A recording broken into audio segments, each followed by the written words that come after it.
What's up, ladies and gentlemen? How are you doing? It's yours truly, Fitz. I want to give you guys just a really quick background on what's been happening recently with me. I signed on, it was not a contract, but I'm with a professional esports team for Apex Legends. I've been currently dominating. I've been winning some money actually in some tournaments. The esports team is RT on top. It stands for just Recognized Talent. That's the real name of the esports team. And I'm also sponsored with Rogue Energy. And you guys are probably familiar with G Fuel.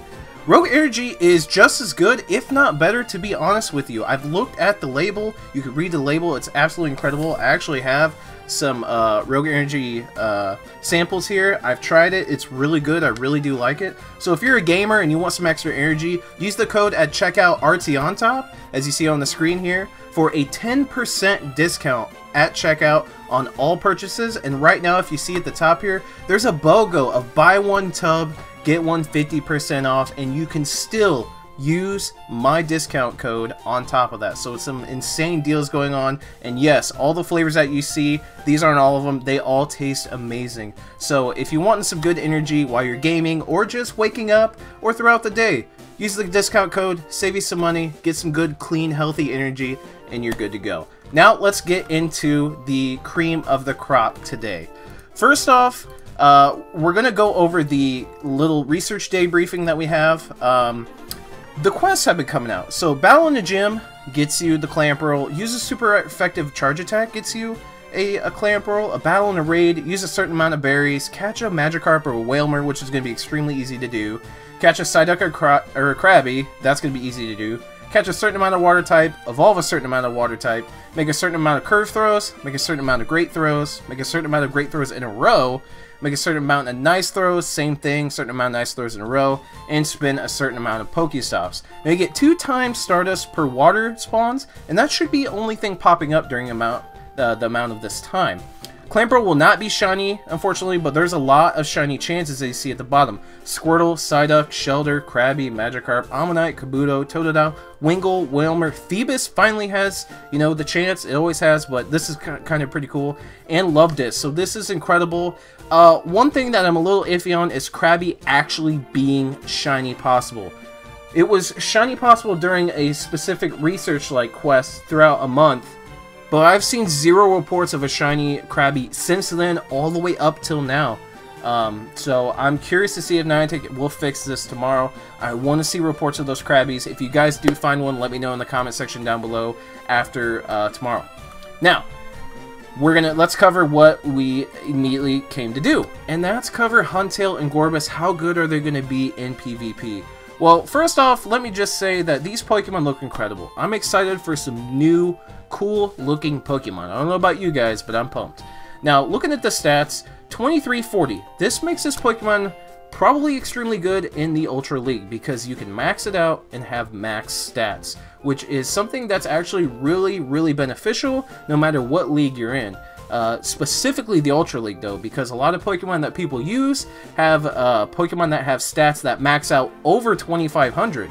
So they're not necessarily utilizing the most that they can out of that Pokemon. But a Pokemon like this, and Gorebyss, where you can max them out, you're fully utilizing that Pokemon's potential. This is kind of a way of looking at it. Now let's look at the weaknesses. Only Electric and Grass. That's not that bad because that meta isn't really that strong in the Ultra League. And it resists Fire, Ice, Steel, and Water. But let's go to the moves, because the moves is what matters the most, right? Absolutely. Has access to Water Gun. Water Gun extremely good, high EPT and DPT damage. I believe it's 3 and 3. Water Gun's a very good move. Bite has a 4 DPT, even higher damage depending on how you want to run this Pokemon. But the charge moves are incredible. Aqua Tail, it charges up so fast. It's one of the fastest charging charge moves in the game for PvP. And you're doing Stab on top of it, same attack or same type attack bonus with Aqua Tail, so you're going to be shredding shields with that alone. And then depending on how you want to run this Pokemon, you could run Crunch as some coverage, but actually I highly don't recommend that because the fighting and the fairy types are very prevalent in the Ultra League. Now this would be a decent counter, maybe perhaps against Giratina, but the thing is you can run Ice Beam and cover those dragon types like Giratina, cover those flying types like Togekiss. Togekiss being a fairy is very prevalent. A lot of other flying types as well. There's your grass coverage for your weakness, and some ground thrown in there as well, just, you know, for good measure. So if you were going to use Huntail, max one out, because I personally am going to. I'm excited for a new Pokemon. A cool looking one. So I'm going to max out a Huntail and a Gorebyss. I would run Water Gun with Ice Beam and the Aqua Tail. Depending on the opponents that you battle, whether it's your friends, family, or community, you could run Crunch and be okay, but you would know that better than I would. So just think about it, see what would be best for you. Now, next up is Gorebyss, the more attractive looking one, I guess you could say. I don't know. Still, check it out. You can max this Pokemon out and be in the Ultra League. 211 attack is actually not that bad at all. Defense 179 is okay, and the stamina 146 is mediocre.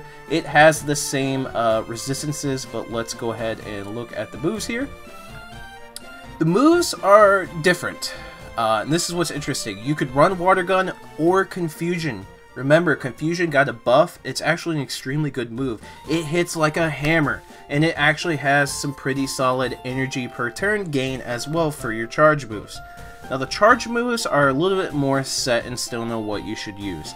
And what's interesting is Draining Kiss is the fastest charging fairy move that we have access to. And this is going to be good going up against those Dragon type Giratina. Absolutely. So there's already, instead of Ice Beam, we have Draining Kiss, and you're doing super effective damage against Dark and fighting types like Hariyama. It is so common in the Ultra League to come across a Hariyama. It seriously is. So, because Hariyama is almost a staple. You almost have to have one on your team. But things are changing. Draining Kiss would be an incredible move to run on Gorebyss here. And then Water Pulse. Water Pulse doesn't charge up as fast as you think it would. I wish it would charge up a little bit faster. Your main focus would be draining shields and hitting hard damage with Draining Kiss. And if your opponent doesn't have any shields, you can still land a pretty decent, powerful move with Water Pulse. Psychic in this case is not necessary. It doesn't charge up fast enough as a charge move.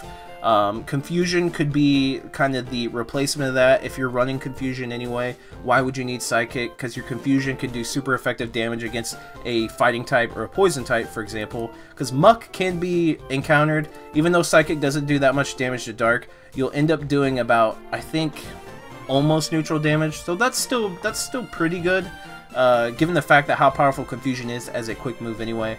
So depending on how you want to do it, Water Gun and Confusion is absolutely fine for Gorebyss, but Draining Kiss has to be a must, and then I would unlock a second move, and it would be Water Pulse. So there you guys have it. It's a pretty quick video, but I think it's an important one, because these two Pokemon do change the Ultra League metagame. It could even change the Great League. These Pokemon could be used in the Great League as well. I haven't looked at the stats, but I won't be surprised if they actually will be pretty viable in the Great League as well. Because as you can see with the moves are pretty good. I'm actually excited for these two Pokemon in PvP. I'm excited to test them out. I'm excited to power them up and throw them in gyms and maybe even use them in raids, because it's always fun to use different Pokemon. So let me know what you guys think in the comment section down below. Are you guys excited for these Pokemon? Will you be using them in PvP? Will you be maxing them out because they're cool looking? Let me know. Let's start a discussion in the comments. Smash that like button if you haven't done so already. It really helps me out. And subscribe if you haven't done so already. Be a part of the Fitz City fam. That's with the boy Fitz City. I'm signing off. I'll see you guys in the next Pokemon Go video.